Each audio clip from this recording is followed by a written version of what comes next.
Oh my God, என்னடா இது puffs மாவு மாதிரி சாப்பிட்டா இருக்கு. இந்த மாதிரி பப்ஸை நான் என் வாழ்க்கையிலே சாப்பிட்டது இல்லை. இந்த மாதிரி பப்ஸ் சாப்பிட்ணுன்னா நீங்கள் போக வேண்டிய கடை தாங்க மை கேக் வேலி.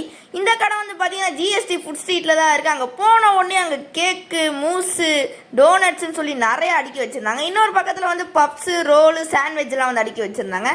நம்ம போன உடனே அந்த அண்ணா கிட்ட வந்து ஒரு பட்டர்ஸ்காட்ச் கேக்கும் ஒரு பப்ஸும் ஆர்டர் பண்ணிட்டோம். ஆம்பியன்ஸ்லாம் பார்த்தீங்கன்னா ரெண்டு டேபிள் தாங்க இருக்கும். அது ரொம்ப ஒரு குட்டி கடை. ஃபஸ்ட்டு நான் வந்து அந்த பட்டர்ஸ்காட்ச் கேக்கு கொஞ்சம் எடுத்து ட்ரை பண்ணி பார்த்துருந்தேன் பாருங்கள். டேஸ்ட்டு வந்து வேறு லெவலில் இருந்ததுங்க. எங்கள் வீட்டு பக்கத்தில் இருக்க கேக் கடையெல்லாம் பட்டர்ஸ்காட்ச் கேக்கில் கொஞ்சம் அந்த வேர்க்கடலாம் போட்டு டேஸ்ட்டு கொஞ்சம் கேவலமாக்கிடுவாங்க. இந்த கடையில் டேஸ்ட்டு ரொம்ப சூப்பராக இருந்தது. இப்போ அந்த பன்னீர் பப்ஸ் வந்து பார்த்தீங்கன்னா நான் முன்னாடியே சொன்ன மாதிரி பப்ஸு செம்ம சாஃப்டாக இருந்ததுங்க. அப்படியே மாவு மாதிரி உடஞ்சிருச்சு. அந்த பப்ஸ் உடஞ்ச காரணத்தினாலே அதை அப்படியே ரோல் மாதிரி மடித்து சாப்பிட்டாங்க. டேஸ்ட்டு வேறு லெவலில் இருந்ததுங்க. கண்டிப்பாக போனீங்கன்னா ட்ரை பண்ணி பாருங்கள். Thank you so much. பாய்.